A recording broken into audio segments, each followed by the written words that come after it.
Coronavirus, 250 places supplémentaires pour l'hébergement des sans-abri à Bruxelles.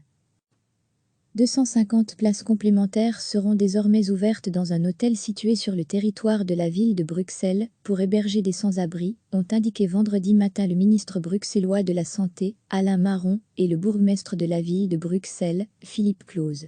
L'hôtel en question a fait offre de service. Il prend en charge la logistique, le nettoyage et 2 repas par jour. La commune prend en charge le 3e repas et la sécurité.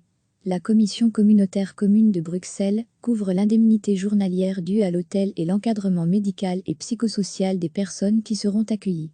Le ministre Alain Marron a rappelé que le gouvernement bruxellois a dégagé jeudi un budget complémentaire extraordinaire de près de 4 millions d'euros afin de venir en aide au secteur du sans-abrisme à Bruxelles. Il est indispensable de renforcer l'ensemble des dispositifs qui, en journée ou la nuit, permettent aux personnes sans abri de se protéger et de recevoir les soins et l'aide dont ils ont besoin, a-t-il justifié vendredi. En région capitale, la capacité d'accueil est sensiblement augmentée. Hormis l'hôtel précité situé dans le quartier Roger-Gare du Nord et qui n'a pas souhaité révéler son nom, d'autres lieux d'accueil de nuit ont été créés ou sont sur le point de l'être. Sur le site de Tour et Taxi, où MSF déploiera une capacité d'accueil permettant d'accueillir des personnes diagnostiquées Covid, au centre sportif de la Forêt de Soignes, dans un hôtel à Forest, dans un hôtel à XL. Selon Alain Marron, des contacts sont actuellement encore en cours avec de nombreuses autres communes et ce chiffre est donc amené à évoluer au fil des jours. En complément des capacités d'accueil de nuit, des lieux qui permettent aux personnes d'avoir accès à des sanitaires, des douches, des soins infirmiers et de l'aide alimentaire sont aussi ouverts progressivement. Une auberge de jeunesse, réquisitionnée jeudi par le bourgmestre de Saint-Josse, a été mobilisée grâce à la collaboration de la ministre de la Jeunesse Valérie Glatini, a précisé Alain Marron. Ce lieu permettra d'organiser et coordonner une offre de soins primaires et d'aide alimentaire. Plusieurs communes et CPAS ont mis en place des initiatives pour renforcer le travail de rue, maraude, afin d'aller au contact des personnes les plus fragilisées en rue et pour mettre à disposition des infrastructures sanitaires. Recevez chaque matin l'essentiel de l'actualité. 250 places complémentaires seront désormais ouvertes dans un hôtel situé sur le territoire de la ville de Bruxelles pour héberger des sans-abri, ont indiqué vendredi matin le ministre bruxellois de la Santé, Alain Marron, et le bourgmestre de la ville de Bruxelles, Philippe Claus. L'hôtel en question a fait offre de service. Il prend en charge la logistique, le nettoyage et 2 repas par jour. La commune prend en charge le 3e repas et la sécurité.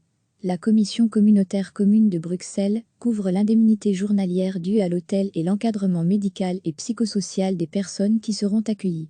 Le ministre Alain Marron a rappelé que le gouvernement bruxellois a dégagé jeudi un budget complémentaire extraordinaire de près de 4 millions d'euros afin de venir en aide au secteur du sans-abrisme à Bruxelles.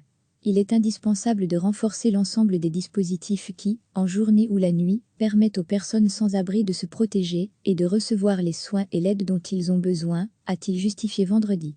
En région capitale, la capacité d'accueil est sensiblement augmentée.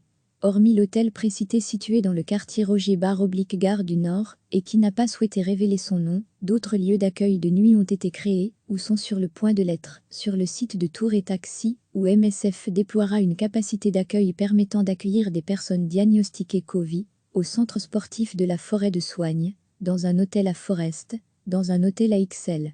Selon Alain Marron, des contacts sont actuellement encore en cours avec de nombreuses autres communes et ce chiffre est donc amené à évoluer au fil des jours. En complément des capacités d'accueil de nuit, des lieux qui permettent aux personnes d'avoir accès à des sanitaires, des douches, des soins infirmiers et de l'aide alimentaire sont aussi ouverts progressivement.